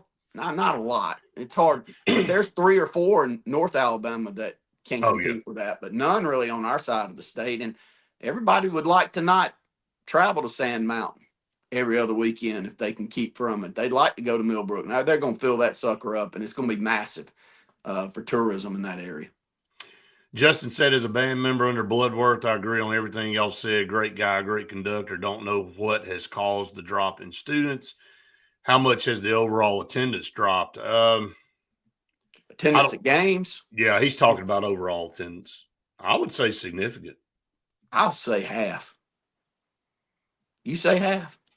I mean, on any given night, yes. I would say, there's outlier games where people are going to show up. And I know there's weather and stuff that impacts certain things, but on average, yes, I would say. But here's what I know to be, especially across the way. Here's what I know to be true, though. When we were coming through school, and after our group for about 6 or 8 years, there were 250 to 400 families in Elliott City that went to every game, whether they had a kid involved or not. Would you agree with that, Brett? That had season tickets, sat in the same spot. Oh, yeah. We're always there. Right. I could look back behind me if I was on the sideline, and the same one sat in the same spots, and they had done that for 15 or 20 years. Those humans aren't there.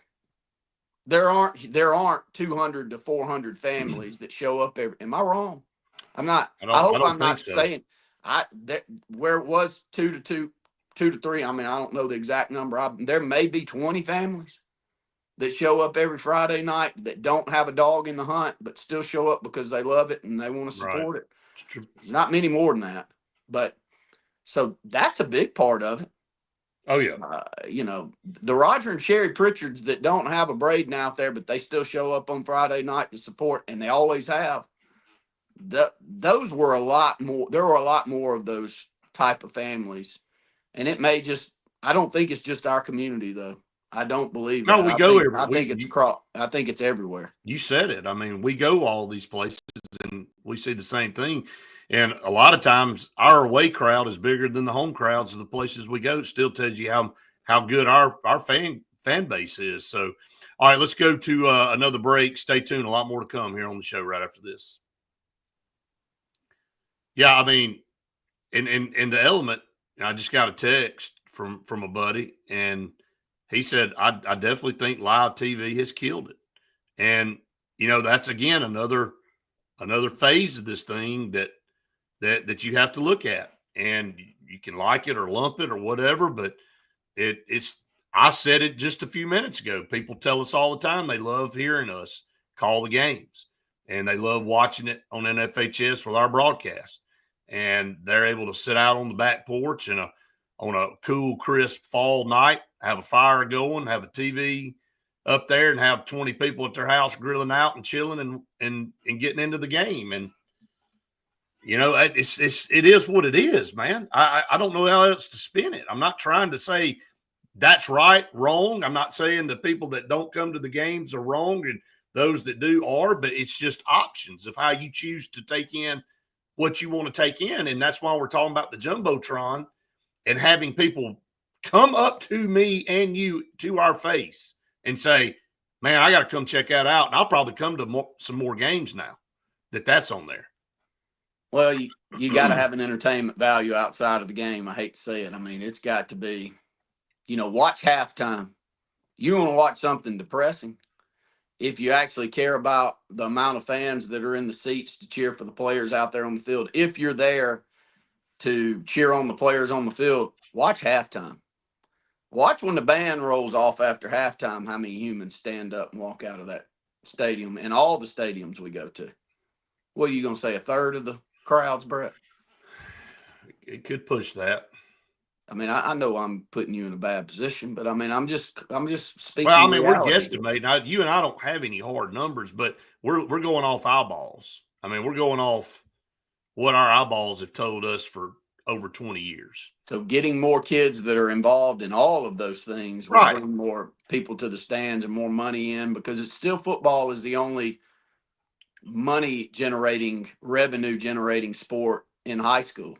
All the others hope that enough money is generated through that. Some maybe for basketball, but not any even whatsoever on the other sports. So if you don't have a strong football team generating good funds, Brett, you tell the finances of that.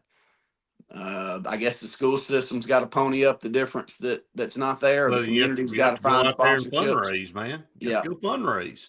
And I know everybody fundraises already, and that's a big part. And we did it, and everybody's done it forever. But you do it more and more, and there's, businesses keep getting hit time after time after time, and they want to support and they want to do everything they can, but they can't give their whole budget to every school that comes calling because, and a lot of them feel like if you do for one, you got to do for this one and this one. And it's just a part of it. There's no right or wrong answers to all this, but, point is you're showing progress with enhancing the experience. And just, if you got something negative, just keep it to yourself, man. It's real simple. All right, here we go.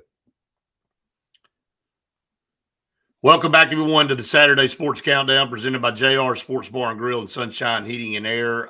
Some other comments. Kyle said the worst group ever created was that What's Happening in Alex City. I'm sure it wasn't designed for how people use it. That's usually how it normally works, Kyle. Things are designed probably with good in mind to tell everybody what's going on in the community and all that. Then it turns into a round table B session, and you know what I mean, and everybody kind of piles in and he said it, well, I'm gonna jump in and say it, and it kind of spreads like wildfire. But you're right, it's not the intention, I'm sure, of whoever started that group. And it's not just that one, it's for all in every community. Every one of them has that group. And so John said, look at everybody's home TV. Everybody has a big screen at home. So stadiums have followed suit. I mean, right. We keep getting bigger and bigger and bigger, don't we, with our TVs? Well, I like the opportunity. Let's tell the benefits of what you're getting with this and what Opelika's had for a generation now. I mean, you got the capabilities of rolling video and hype videos and senior videos and players that have moved on. Auburn High School's got that one over there. And when I'm at an Auburn High School, no matter what the event is, Brett, I think I went over there this year. I went for the spring game with Benjamin Russell. And I've been to a flag football game to cover them for the HSA to get some photos and stuff after. When I look at their Jumbotron, it's constantly running sponsors. Oh, yeah. But you know what it's doing? The thing I like that Auburn does is they run photos of all of their athletes that have moved on to the college game.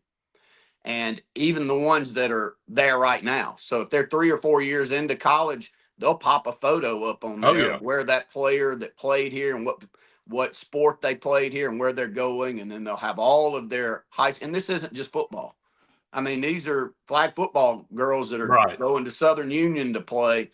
There'll be a photo. So there's opportunities to tell your story to a lot of eyeballs in a unique way if you do it the right way. And the game's not going on. My eyes are going over there. Where's Peyton Plott going to play football? Oh, he's going to Georgia Southern to play football. And there's Peyton, and I can go watch him play at Auburn High. And so, I mean, there's what can you tell me on social media on the HSA. Can you legitimately tell me one negative thing about adding a Jumbotron to the stadium? Just tell me one. Can you come up with one? No. None. How do you turn that into a negative? And I know we've been on this thing for about 20 minutes now, but I just felt like, and I told you, I warned you before we got on this morning.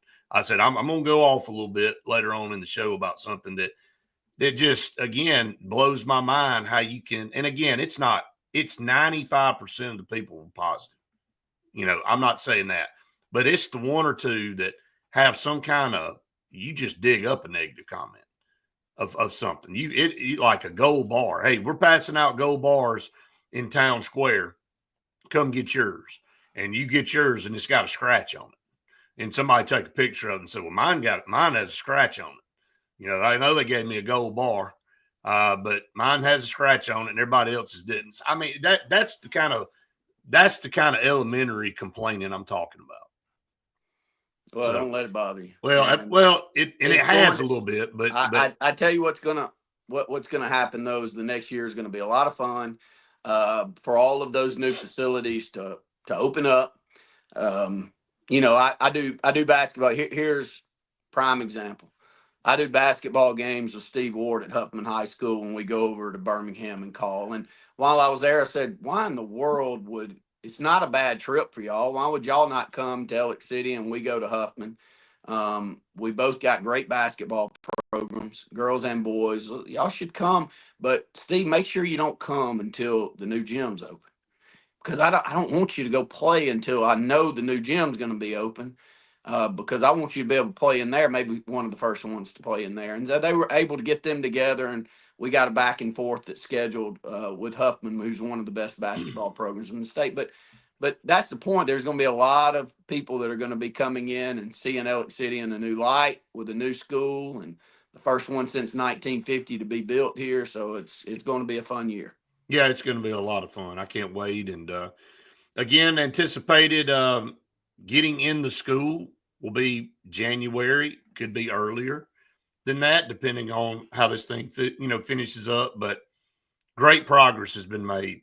And, the construction firm that's been handling this has been phenomenal, and the guys to work with. And, again, this will be the only school you and I see built, Randy, in our lifetime, and a lot of people that are watching's lifetime here. So looking forward to it. Again, some comments coming in. Good to hear from you, Heath. Heath said there was a video board in use when Central played Catholic at Faulkner. I thought it was a great touch. They were shooting replays, et cetera. It was cool. Again, I think you just kind of alluded to that, Randy, and being able to look over and see the different things that it's going to garner people's attention. When there's lulls in action and stuff, it keeps people entertained. Does me at Auburn. I love my seats at Jordan Hare because I'm right across from the Jumbotron. And now they're building another one on the other side. Yep. So everybody on the other side is going to be thinking the same. That's right. So John said some love and embrace negativity. It's in their DNA. They live and breathe it, no doubt. I think that's kind of what we were talking about. It's inherent that they're going to come up with something bad to say and negative. But we're going to move on from that. We're going to have a lot of great things over this next year and a half here in Elliott City with our school system and our facilities, and we're excited. And we don't do it for the people out there commenting. We're doing it to enhance the opportunities and the things for our students. And so that being said, we'll go ahead and take another break here on the program. We'll come back. Randy, I'll give a little bit on Auburn football. I was at practice last week, or actually this week rather. I'll give you a little bit of update to all those out there wondering. And of course, Big Cat Weekend is today for Auburn. So it's a big day in recruiting for Auburn. So stay tuned. A lot more to come right after this.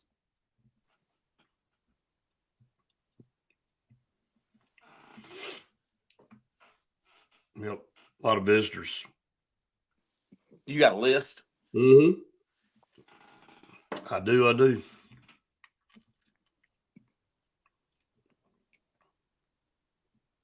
see if they've updated it. I guess they'll be in the arena for the ball game, or I don't know how they're going to work that out. It would make sense. Think there'll be a good crowd, Brett? At the arena? Yeah. Think it'll be packed. Think so? Yeah, I think it'll be full. You going? No, I'm not. Okay. I'm superstitious, man. Oh, you got a certain seat with a certain. Yeah, I'm gonna wear the pullover's got to come out. Pullover's got to. Yeah. I may go run grab that here in just a minute before the show's over. Yeah. And go ahead. I mean, this thing's working, man, since Creighton. I've had it on ever since. Heck, I wore the thing to the Elite Eight. People had to be like, where in the hell did he dig that up? But it was there, man. And the plan is, if we win tonight, I'm getting up in the morning and going to San Antonio and drive tomorrow morning about 3:00. So, okay. Yeah, here we go. caravan out. I mean, it's almost similar to my Minnesota trip a few years ago that I said I'd never do again. This one won't quite be as bad. This one will be about 7 hours shorter than that one. I won't ever do that again. I'm telling you. It's close to death as I've ever been in my life coming back from Minnesota and stopping along the way to watch a Major League Baseball game and then getting in the car and driving all the way on home and watching the sun come up. I felt like I was in the twilight zone, dude. And I felt like it for a week. You remember that meeting? It was like two days later. We were in a meeting, and there were people around the table, and I just went, whoa, man, something like – I said, y'all have to excuse me for a minute. I'm going to walk outside. And, like, my whole back just went out. He finally said, man, I'm pissed off. I've had enough of this. And so we're going to break this trip up a little bit. We'll ease out there. And so that's what happens when you open your mouth and you promise your kids and all that hey, if we go to the national championship game, we'll go. And then you wait around and you don't book a flight and they're $8,000 a piece. So not really $8,000, but pretty expensive for sure. Tickets are reasonable, though. I mean, I think so, yeah. It's a good thing about playing in these massive. Russ said I got to pull it out before the show's over. I'll do it, Russ. I'll go get it before the show's over. Yeah, and the Alamo Dome's it's massive, but it actually sets up better than like some of the ones that the other ones are a little bit more cavernous than this one. So we'll see how it plays out. I'm sure I'll be up there changing light bulbs, but it'll be all right. We'll be in the building. You got a big screen. You can watch it. Back to the Jumbotron. Yeah, thankfully. There'll be a Jumbotron in there you can watch. All right, welcome back, everyone, to the Saturday Sports Countdown presented by JR's Sports Bar and Grill and Sunshine Heating and Air. We can't say enough about – I'll let you say something. I'll say it all the time. JR's and Sunshine Heating and Air, Randy. Well, I'll start with JR's. JR's is food that when you've had it 10 years ago and maybe you haven't been back to Elliott City and you go in there and it's still wonderful. I personally like choosing the chicken fingers dipped in mild sauce and covering it as much of that of their sauce as you can get. Now, Brett needs a tub brought out to him. He can fill a plate full of it, and then he's going back for more. But JR is just wonderful food, and they've been our second home for a long, long time. You had a big show this past week where you welcomed in all of the new coaches there, Benjamin Russell, to be part of the show this past week, and we'll air that. Did it air this week, or is it airing next week? It's so big that we're having to split it over about 2 or 3 weeks. So very good. There's going to be several coaches that you'll see over the next several weeks. So make sure you tune that in. Of course, we'll replay it too some between now and then. But I had a chance to finally meet everybody, talk to them about what they'll be doing and their what they'll be coaching and kind of their philosophy. I'll let you finish with JR's and Sunshine Heating and Air, and I'll come back and talk about spring football a little bit for Benjamin Russell before we get to all. But Kevin Kill, Sunshine Heating and Air, if you've got issues, you call him, you send him a text. He shows up. He gets things fixed as quick as possible. He's put new units in for us as well. Just wonderful people, and he's got more business than he knows what to do with. And if you're in business and you've got more business than you know what to do with, there's a reason for that. It's because you've done great work over the years and people trust you. And Kevin's great around this area. All right, so let's give an update for all you Ben Russell people out there, since we're, obviously semi-local. I know we're statewide. But spring football practice will be starting soon for everybody in high school. But when you look at this thing, Randy, you're able to you're able to kind of break things down a little bit differently and do things a little bit differently. They're going to go 2 consecutive weeks, 5 days each week, culminating with a spring game on May 16th. So the reason I bring this up, so a lot of hype around Benjamin Russell, have had some pretty big transfers in that have moved into the community that people are excited to watch, namely Kingston Preyer at quarterback and BJ Bedgood at receiver. Then you had Cedarian Morgan, who is at Big Cat this weekend today with Auburn. We'll talk some more about him, but just overall the talent and the new coach with Kurt Johnson, and you and I being around him and his energy level, and Really a guy that understands. You talk about the guys that market their program and stuff. This guy is all about marketing his program and, the graphics that have been coming out and encouraging people to come to spring football practice. The spring football will start May the 5th. So it'll be in concession all the way through the 9th, and then they'll come back the week of the 12th and go the 12th through the 16th. And the 16th will count as that 10th practice day. They'll have a maroon-white game that starts at 6 o'clock, but an alumni game that starts at 4:30, kind of a flag football game, a fun thing there. So be a lot of excitement for those that want to participate, a la you. If you want to get out there and play Randy, I know you're probably going to be forced to do that. So I'm probably going to go ahead and sign you up first and tell Kurt we've got a captain for one of the teams out there. So, but seriously, it's going to be a fun environment. Hopefully the weather will be good. And that's what Coach Johnson wants to do. He wants the community as involved as possible in everything that this program does. Anytime they have a function, he wants everybody to show up, and he encouraged. He said, please come to practice. He said, just stay on the track. He said, don't get on the field. But he said, I'd love to look up and there'd be people all around the track watching our kids practice. Well, it's important. You can like it or dislike it, really doesn't matter. But you better find ways that you can market your program, and kids and their families find ways to get their kids into your program. And it is different than the way that you and I grew up, but we're nowhere near as transient when you and I grew up as we are now. And there's reasons for that. I made a mention a little bit earlier. One of the main reasons for that is industries here in this state and around our region are nowhere near where they were 27 years ago when you and I were in school. I mean, when you had 8,000 employees at Russell, you had a really good chance that a lot of those white collar and blue collar positions that were over there were going to be able to feed your programs. But now there's probably as many people that live in Elliott City that travel outside of the community to work, and vice versa as there is that live in the community, Brett. So giving opportunities for kids to look at your program and go, you know what? I want my kid to be raised by Kirk Johnson in that program.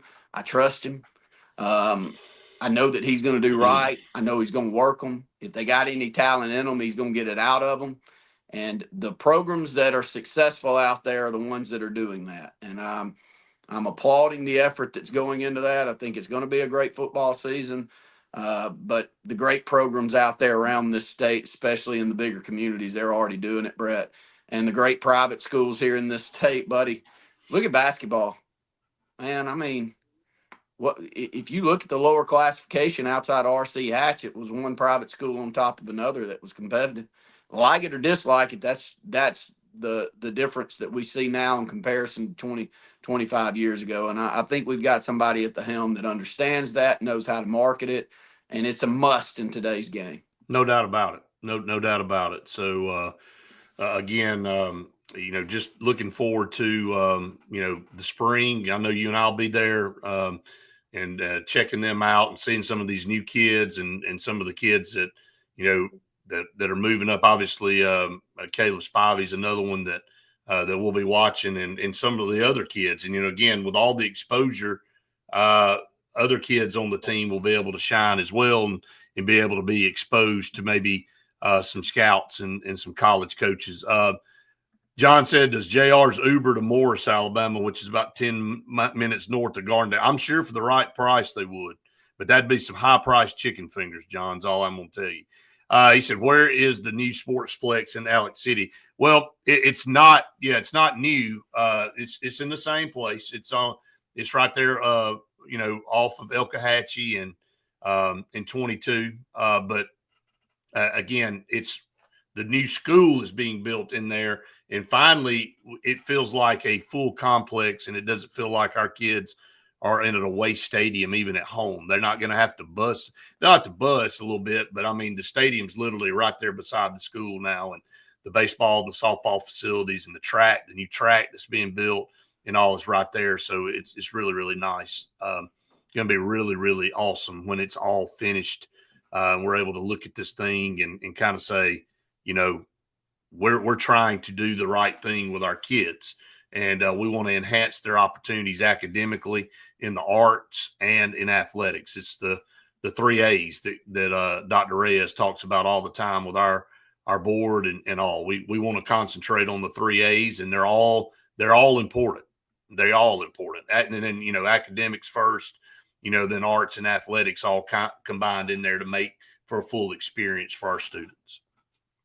Yeah, it's going to be a fun year, and Brett, we got a couple of more segments here. When we come back, Yep. We're going to talk a lot about Auburn basketball, talk about what Brett saw in practice this week, and Big Cat maybe give you a rundown from Auburn's standpoint, who all's coming in for recruiting visits this weekend. All right, we're going to take a break. Stay tuned. A couple more segments left here in today's show right after this.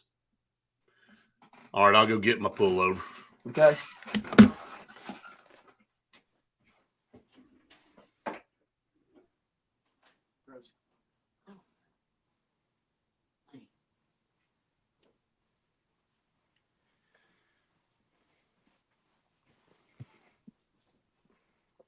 No, sit still. Sit still.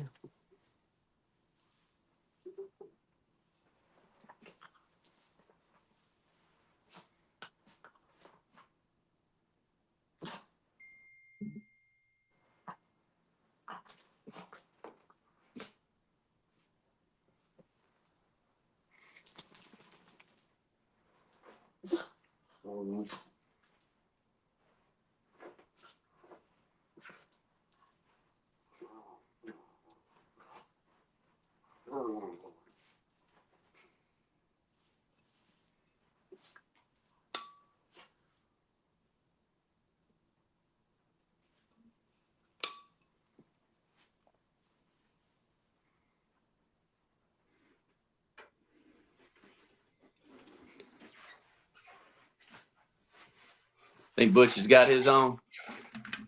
Think Butch has got his on yet? I don't know. He's going to. He better. Oh, he'll have it on. He got to, man. He's got to have it on. So, yep. There's nothing better than the old 96 pullover. I hope it comes in handy for y'all today. We're trying, man. Let's see.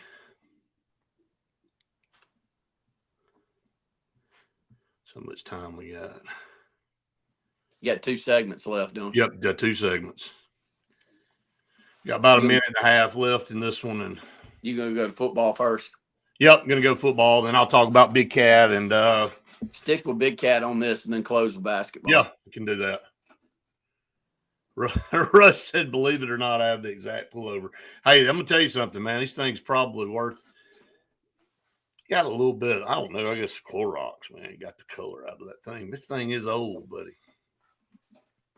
Still fits. That's the miracle. I'm telling you, man, it looks good, doesn't it? I told you, now what I do know is Brett weighed a cool 155 when he got that pullover given to him. I was a little bit heavier than that when I was at Auburn. I wasn't much heavier. 170. I was probably 170. I was probably 170, 175. Okay, so that thing had to have been eating you up alive back then. Yeah, I'd have to see some pictures. It probably was pretty big. But it's an XL, so. It fits good now. It does fit good. You grew into your pullover. Maybe that's it. Exactly. That's why I kept it. Oh, man. Let's see. We got. All right, here we go. About 10 seconds.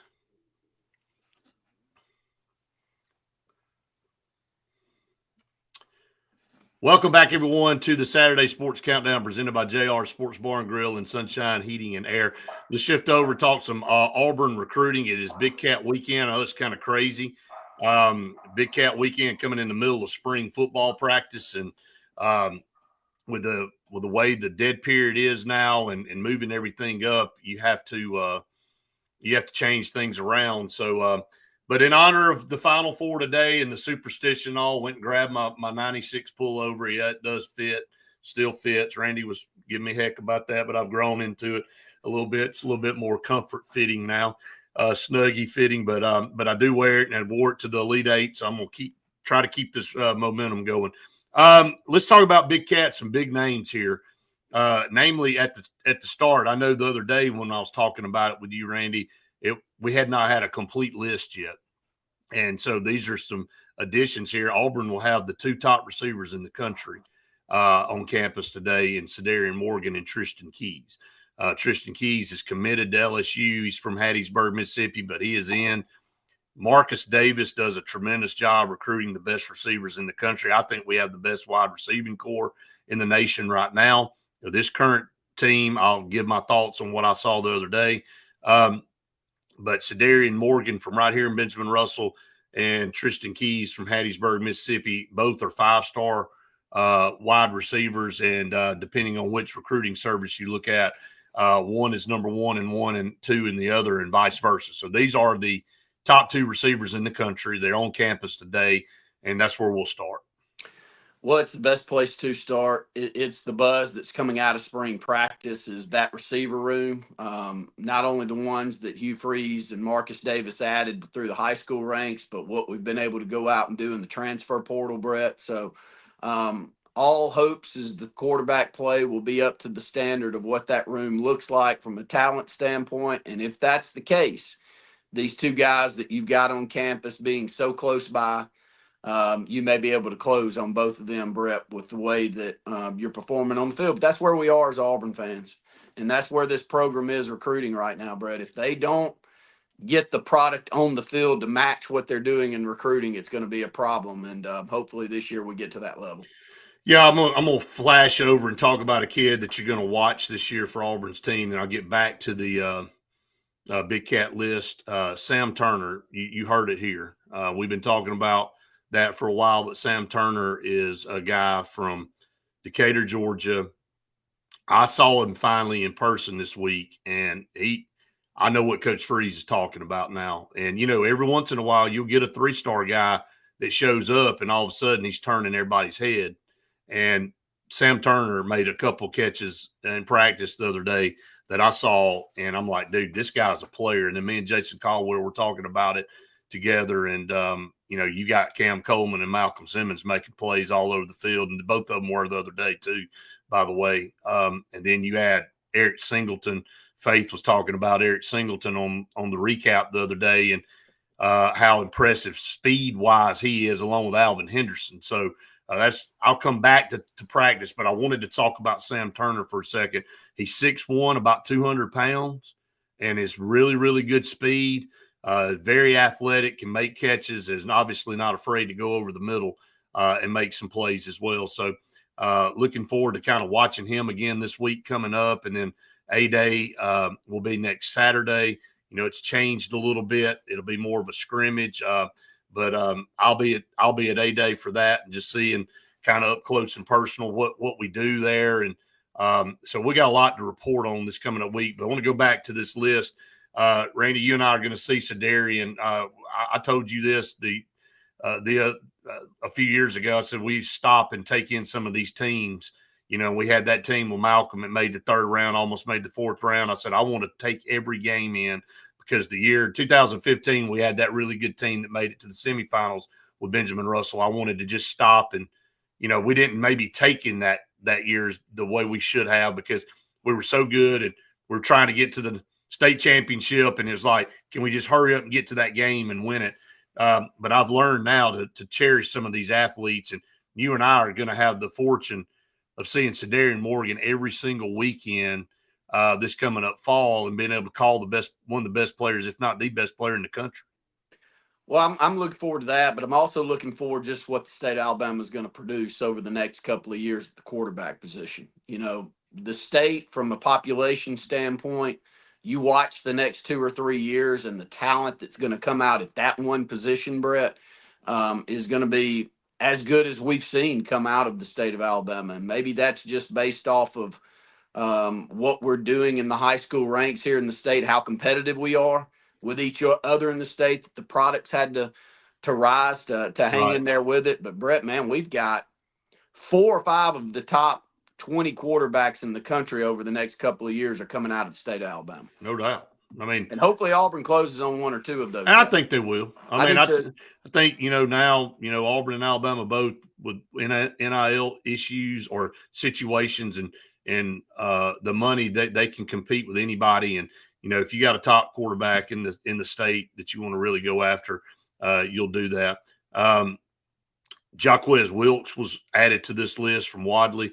We'll keep talking about him. Obviously, we know what a great player he is, and he's a guy that I think playing in a small classification really has maybe the highest ceiling because he's called on to do some things at a 1A school that he's going to carry the ball 40 times probably in a game or whatever, and then he's going to play linebacker and.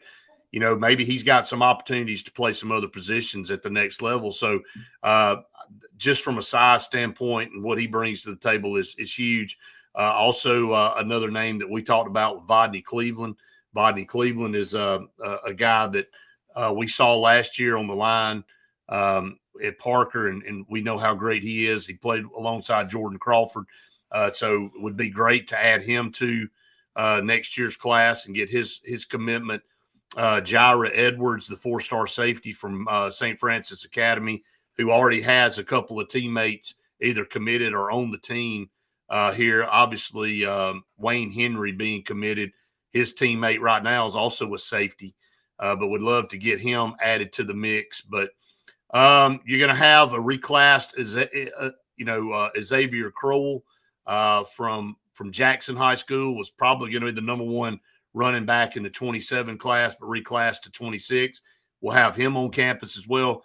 And another big-time receiver from just up the road at Booker T. Washington High School, Marquez Daniels, or Marquez Daniel, not S on the end. So that's just a few of them. We got a lot more on this list. Shadarius Tootle will be back. He's committed. JaMichael Garrett, who was at Gulf Shores, now at Auburn, he'll be there. So it's a who's who, man, is all I can tell you. And that's what Big Cat Weekend started to be, and that's what it has become. And I think under Hugh Freeze, we've gotten a better grouping of coaches there that can close on deals that we needed. And hopefully that transitions into players that not only put wins on the field, but transition into the NFL game on the lines of scrimmage too. The offensive line is a question you have for Coach Freeze this week when y'all talked with him. And I thought it was a good one because I do think that it all starts there, Brett, and it has not been our strong suit for far too long. No, it's been the weakness. And so none of this matters if you don't have the lines of scrimmage, and that's both on the offensive and the defensive side. So again, it's going to be interesting. Be back over there this week, see how things work out, and we'll give another report. All right, let's take another break. Final break here on the show. Stay tuned. One more segment right after this.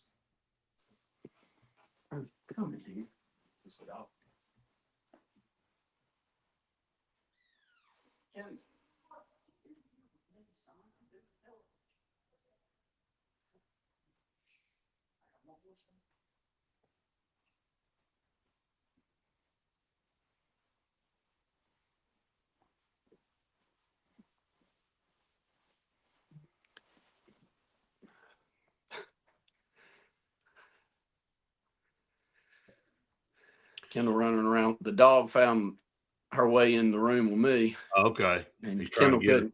Because Ginger and Cecilia are on the road. Right. They're actually playing right now at Hoover. They had Right. a game at 8:30 this morning. Dang, early. Whew. What year are we in? 3 years Coach Freeze said it would take. Yep.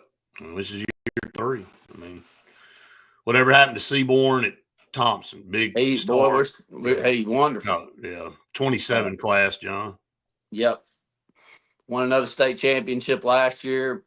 The last half of the season last year is the best player in the state. We're after him too, but there's 3 or 4 with him. Yeah, I don't see, I was looking at an updated list. I know earlier this week I talked about Landon Duckworth, but I don't see him on the list now. So I don't know if he didn't add something where he couldn't be there, or if Auburn's moved on from him, or he's moved on from Auburn. I don't know. Now, Philip Rivers' son, is he a 27 or 28? He's young. I want to say 28. And he was there. I saw him. He was a crack. I think he's a 28 too. And then Casey Myers, who we've got an offer out for at Pike Road. Pike Road. Is he a senior this year? He's a junior this year. I think he's a junior. Yeah. Okay, so he's in Seaborn's class.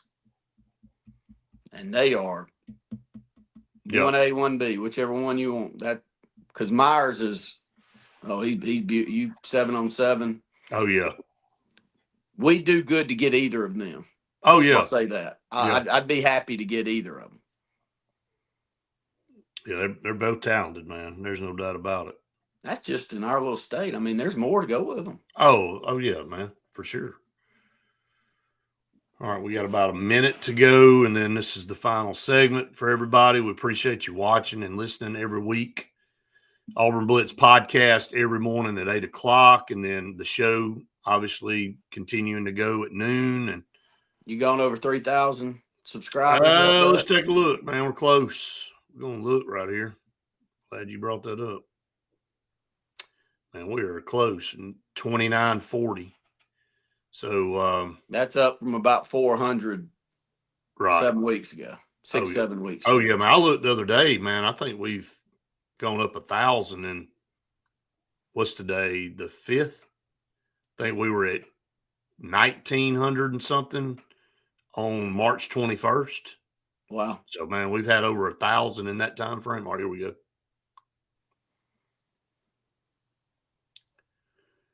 Welcome back, everyone, to the Saturday Sports Countdown final segment here on the program. Again, want to thank JR Sports Bar and Grill and Sunshine Heating and Air for their longtime commitment to our program and our shows. We couldn't do the shows without them. And, again, want to thank all of you for watching and listening each and every day to all of our content. A lot of great stuff going on. Just close out here with some Final Four talk. Just looking forward to taking this opportunity, this moment in as an Auburn person, and you are as well tonight. I guess semi-afternoon tonight at 5:09. Auburn and Florida will play, and so I'll just let you give your thoughts here as we close out. I just hope we get the best version of what we have been at times this year. I don't think we put that out there on the court altogether in the SEC run and then leading into the NCAA run. I think Tahad Pettiford's the X factor. He's got the talent level and the moxie about him to be the best player in this Final Four. I think he can match Cooper Flagg. I think he can match Walter Clayton Jr. I think Janai is going to give you what Janai is. I think you're going to look down, and it may be, if you can be a quiet 20-12, he'll get you his 20-12, even with the injury. As long as it's not any worse than what we've seen, he's going to knock down some shots and he's going to get his rebound total up. But we've got to have 2 of the 4 guards keep up with the teams that we'll be matching with. And the good thing for Auburn, Brett, I think we've got the pieces in place. We need Miles Kelly to either go off. We need CBM to go off. And then we need Denver to be the defensive stopper that he's been. But my X factor in this tournament is Tahad Pettiford. And if we get the best version of him, we could be cutting down the nets on Monday. Man, it would be phenomenal. Not to look ahead, got to play this Florida team that's extremely good. And again, I think you don't need chips on your shoulder, but Auburn did lose to this Florida team, so it was one of their few losses. They want to have an opportunity to avenge that. What better way to do that than in the semifinal? There's a lot of sub-stories to this game with Todd Golden and the Pearls, and Todd Golden working as director of basketball operations for Auburn in 2014 and, getting an opportunity to kind of be where he is now because of Bruce Pearl. And, Stephen Pearl and him are still the, best friends and talk all the time. And it's like all of them said, when the ball's tipped, it'll be as hard and big a war as you can, but their relationship goes a lot deeper than that. And Todd Golden said it. He said, one of us is going to win this thing and go on to play for a national championship. And he said, can't think of a better scenario for us. If we lose this thing, he said, we'll be pulling for Auburn he said, because they're like family to me. And he said, I know they'll be doing the same for me if I'm fortunate enough to get the win. So it's going to be a special game for them.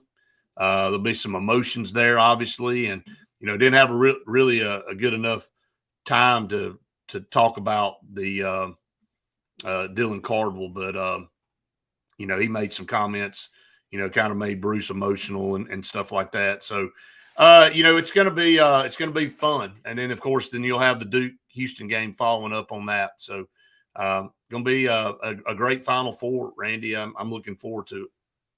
I am too. Just glad we're here, Brett. That's the beauty of making a Final Four. Everything from here is just icing on the cake. You hate to be that way because you don't know how many opportunities you're going to get. But as a fan base, you got a Final Four, another Final Four banner going in there. I said it to my wife last night. It's like a once-in-a-lifetime thing, Kendall. You got to watch this Final Four, buddy. You got to be into this. She said, no, it's not. So we were just in it a few years ago. I mean, he's already had 2 Final Fours in his life. That's right. And I said, well, you make a good point. Things it's are a different day and age, yes. Yeah, you and I look at it a lot differently. So, well, that's going to wrap it up for our show. Again, we appreciate everybody for watching and listening every single day. Again, enjoy your weekend out there. It's going to be a great day, hopefully for an Auburn win over Florida. And we'll be talking about Auburn playing for a national title on Monday. That is our hope. So we hope everybody has a safe and fun weekend, and we'll catch you on the flip side for more Auburn Blitz and Sports Blitz programming next week. For Randy Lee, I'm Brett Pritchard saying we've enjoyed it. We'll see you next time.